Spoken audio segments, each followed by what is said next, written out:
एक कारपेंटर था जो बहुत अच्छे अच्छे घर बनाया करता था। वह अपने बॉस का सबसे अच्छा कारागिर था। उस कारपेंटर जैसा घर कोई नहीं बना सकता था।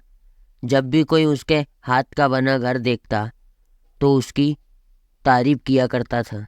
ये कारपेंटर 20 साल से काम कर रहा था और अब उसकी उम्र 40 साल हो गई थी। उसने सोचा कि मुझे अब रिटायरमेंट ले लेनी चाहिए। तो वह अपने बॉस के पास पहुंचा और बॉस से कहा कि मुझे अब रिटायरमेंट चाहिए।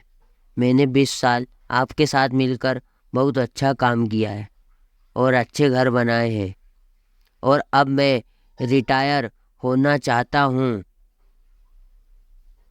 तभी बॉस ने उसे रोका और कहा कि मेरे पास एक बहुत बड़ा प्रोजेक्ट आया है और मैं चाहता हूँ कि तुम उसे पूरा करो, और यह प्रोजेक्ट पूरा करने के बाद तुम चाहो तो रिटायर हो सकते हो।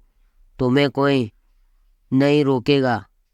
तो वह बेचारा कारपेंटर रिटायर होने के मूड से आया था, लेकिन बॉस ने जाते जाते एक और काम दे दिया और 2 महीने तक काम करना पड़ेगा।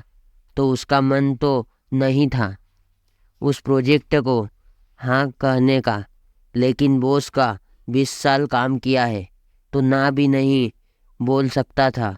इसलिए उसने उस प्रोजेक्ट के लिए हाँ बोल दिया।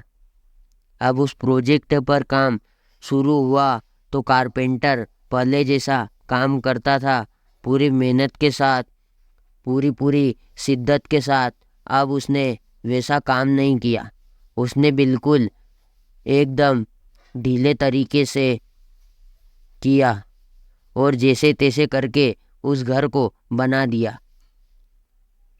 उस कारपेंटर ने अपनी पूरी ज़िंदगी में अगर कोई ख़राब घर बनाया होगा तो वह यह घर था।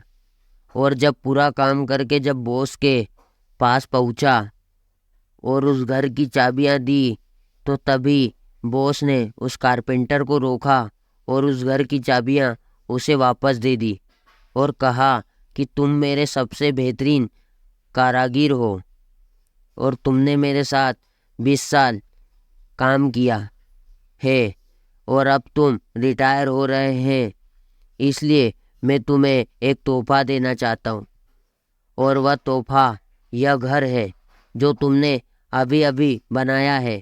उस कारपेंटर ने जैसे ही यह सुना उसके मुंह से यह शब्द निकला, काश काश अगर मुझे पता होता कि यह घर मेरा है होने वाला है तो मैं इस घर को मेरी ज़िंदगी के पूरे सबसे अच्छे घरों में से अच्छा घर बनाता। इस घर को मैं अपनी पूरी मेहनत और शिद्दत से बनाता। दोस्तों, इस कहानी से हमें यह सीख मिलती है कि हमें ज़िंदगी में कभी भी यह काश शब्द है ना, यह बोलने की ज़रूरत नहीं पड़नी चाहिए। काश ऐसा कर लेता, काश वैसा कर लेता।